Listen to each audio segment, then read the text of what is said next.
Good morning, everyone. I'm a computer science professor, and my area of expertise is computer and information security. When I was in graduate school, I had the opportunity to overhear my grandmother describing to one of her fellow senior citizens what I did for a living. Apparently, I was in charge of making sure that no one stole the computers from the university. And, you know, that's a perfectly reasonable thing for her to think, because I told her I was working in computer security, and it was interesting to get her perspective. But that's not the most ridiculous thing I've ever heard anyone say about my work. The most ridiculous thing I ever heard is I was at a dinner party, and a woman heard that I work in computer security, and she asked me if, she said her computer had been infected by a virus, and she was very concerned that she might get sick from it, that she could get this virus. And I'm not a doctor, but I reassured her that it was very, very unlikely that this would happen. But if she felt more comfortable, she could be free to use latex gloves when she was on the computer, and there'd be no harm whatsoever in that. I'm going to get back to this notion of being able to get a virus from your computer in a serious way. What I'm going to talk to you about today are some hacks, some real-world cyber attacks that people in my community, the academic research community, have performed, which I don't think most people know about, and I think they're very interesting and scary. And this talk is kind of a greatest hits of the academic security community's hacks. None of the work is my work, it's all work that my colleagues have done, and I actually asked them for their slides and incorporated them into this talk. So the first one I'm going to talk about are implanted medical devices. Now, medical devices have come a long way technologically. You can see in 1926, the first pacemaker was invented. In 1960, the first internal pacemaker was implanted, hopefully a little smaller than that one that you see there. And technology has continued to move forward. In 2006, we hit an important milestone from the perspective of computer security. And why do I say that? Because that's when implanted devices inside of people started to have networking capabilities. One thing that brings us close to home is we look at Dick Cheney's device. He had a device that pumped blood from an aorta to another part of the heart, and as you can see at the bottom there, it was controlled by a computer controller. And if you ever thought that software reliability was very important, get one of these inside of you. Now, what a research team did was they got their hands on what's called an ICD. This is a defibrillator, and this is a device that goes into a person to control their heart rhythm. And these have saved many lives. Well, in order to not have to open up the person every time you want to reprogram their device or do some diagnostics on it, they made the thing be able to communicate wirelessly. And what this research team did is they reverse engineered the wireless protocol, and they built the device you see pictured here with a little antenna that could talk the protocol to the device and thus control it. In order to make their experiments real, they were unable to find any volunteers, and so they went and they got some ground beef and some bacon, and they wrapped it all up to about the size of a human being's area where the device would go, and they stuck the device inside it to perform their experiment somewhat realistically. They launched many, many successful attacks. One that I'll highlight here is changing the patient's name. I don't know why you would want to do that, but I sure wouldn't want that done to me. And they were able to change therapies, including disabling the device. And this is with a real commercial off-the-shelf device, simply by performing reverse engineering and sending wireless signals to it. There was a piece on NPR that some of these ICDs could actually have their performance disrupted simply by holding a pair of headphones onto them. Now, wireless and the internet can improve healthcare greatly. There are several examples up on the screen of situations where doctors are looking to implant devices inside of people, and all of these devices now, it's standard that they communicate wirelessly. And I think this is great, but without a full understanding of trustworthy computing, and without understanding what attackers can do and the security risks from the beginning, there's a lot of danger in this. Okay, let me shift gears and show you another target. I'm going to show you a few different targets like this, and that's my talk. So we'll look at automobiles. This is a car, and it has a lot of components, a lot of electronics in it today. In fact, it's got many, many different computers inside of it, more Pentiums than my lab did when I was in college. And they're connected by a wired network. There's also a wireless network in the car, which can be reached from many different ways. So there's Bluetooth, there's the FM and XM radio, there's actually Wi-Fi, there are sensors in the wheels that wirelessly communicate the tire pressure to a controller on board. The modern car is a sophisticated multi-computer device. And what happens if somebody wanted to attack this? Well, that's what the researchers that I'm going to talk about today did. They basically stuck an attacker on the wired network and on the wireless network. Now, they have two areas they can attack. One is short-range wireless, where you can actually communicate with the device from nearby, either through Bluetooth or Wi-Fi. And the other is long-range, where you can communicate with the car through the cellular network or through one of the radio stations. Think about it, when a car receives a radio signal, it's processed by software. That software has to receive and decode the radio signal and then figure out what to do with it, even if it's just music that it needs to play on the radio. And that software that does that decoding, if it has any bugs in it, could create a vulnerability for somebody to hack the car. The way that the researchers did this work is they read the software in the computer chips that were in the car, and then they used sophisticated reverse engineering tools to figure out what that software did, and then they found vulnerabilities in that software, and then they built exploits to exploit those. They actually carried out their attack in real life. They bought 2 cars, and I guess they have better budgets than I do. The first threat model was to see what someone could do if an attacker actually got access to the internal network on the car. Okay, so think of that as someone gets to go to your car, they get to mess around with it, and then they leave, and now what kind of trouble are you in? The other threat model is that they contact you in real time over one of the wireless networks like the cellular or something like that, never having actually gotten physical access to your car. This is what their setup looks like for the first model, where you get to have access to the car.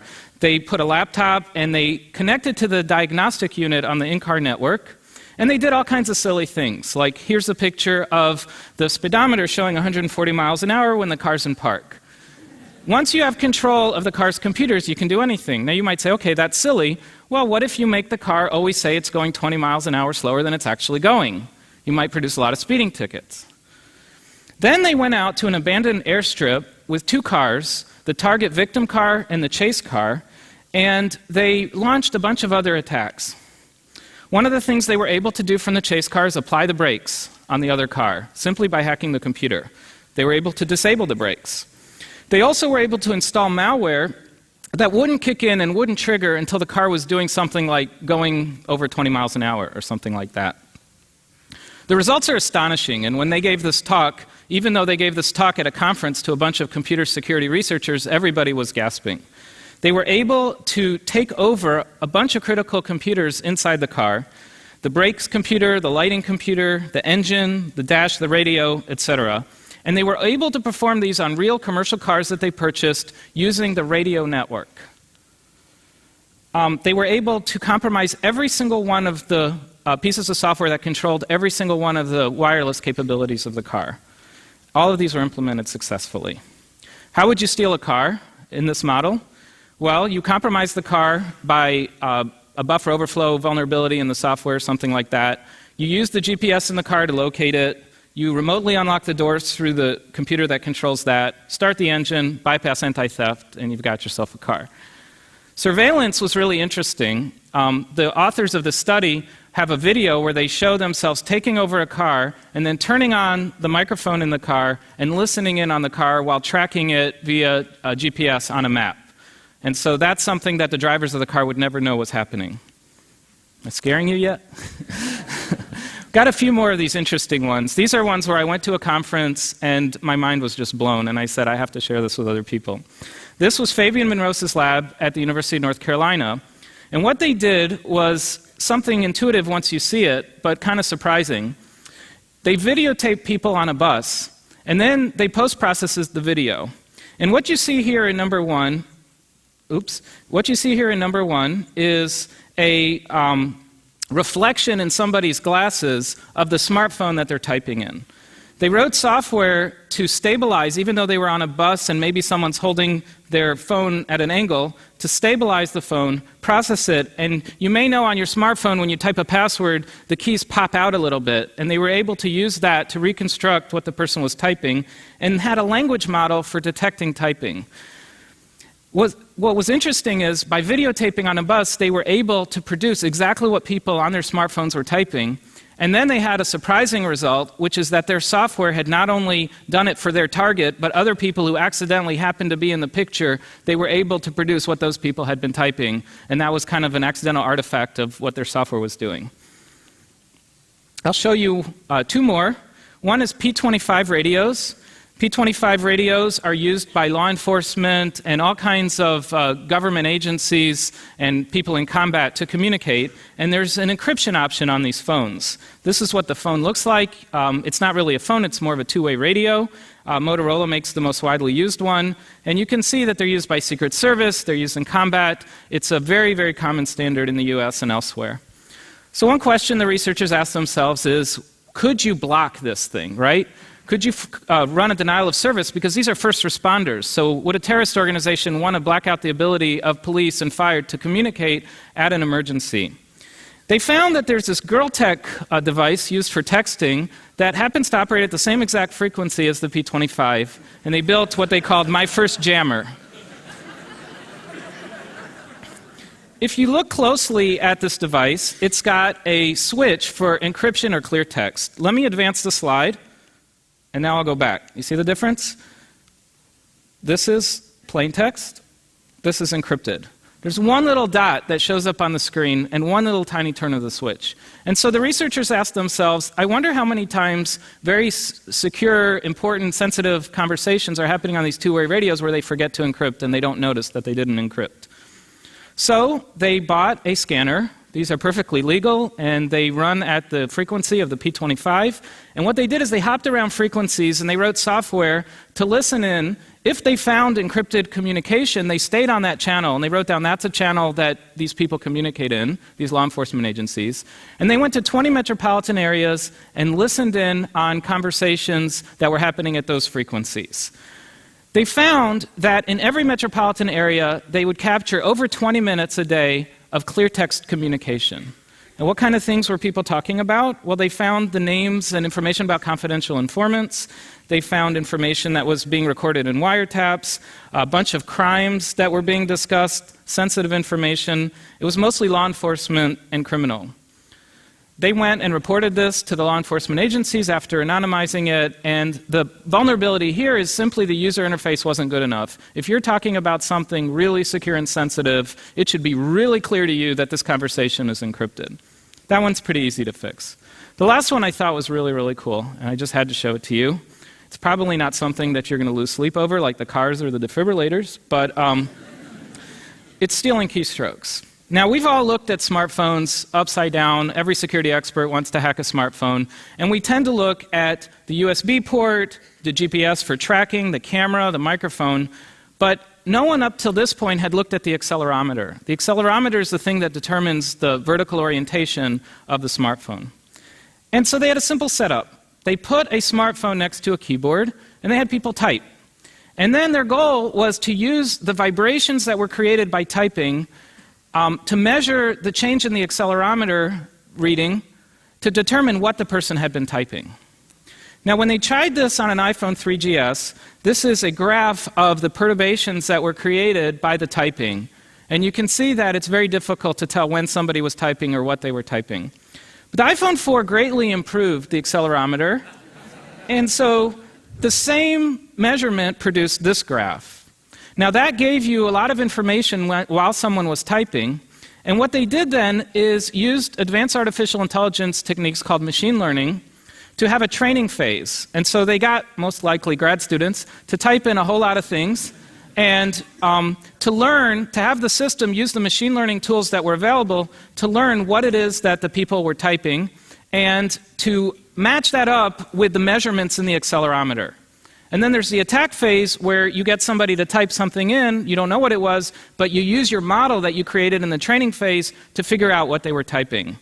They had pretty good success. This is an article from the USA Today. they typed in, the Illinois Supreme Court has ruled that Rahm Emanuel is eligible to run for mayor of Chicago. See, I tied into the last talk. And ordered him to stay on the ballot. Now, the system is interesting because it produced Illinois Supreme, and then it wasn't sure. The model produced a bunch of options. And this is the beauty of some of the AI techniques, is that computers are good at some things, humans are good at other things. Take the best of both. Let the human solve this one. Don't waste computer cycles. A human's not going to think it's the supreme might. It's the Supreme Court. Right? And so together we're able to reproduce typing simply by measuring the accelerometer. Why does this matter? Well, in the Android platform, for example, the developers have a manifest where every device on there, the microphone, etc., has to register if you're going to use it so that hackers can't take over it. But nobody controls the accelerometer.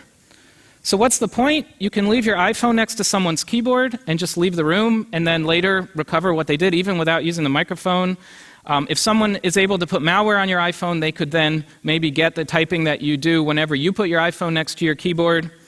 There's several other notable attacks that unfortunately I don't have time to go into, but the one that I wanted to point out was a group from the University of Michigan which was able to take voting machines, the Sequoia AVC Edge DREs that were going to be used in New Jersey in the election that were left in a hallway, and put Pac-Man on it. So they ran the Pac-Man game. What does this all mean? Well, I think that society tends to adopt technology really quickly. I love the next coolest gadget. But it's very important, and these researchers are showing, that the developers of these things need to take security into account from the very beginning and need to realize that they may have a threat model, but the attackers may not be nice enough to limit themselves to that threat model. And so you need to think outside of the box.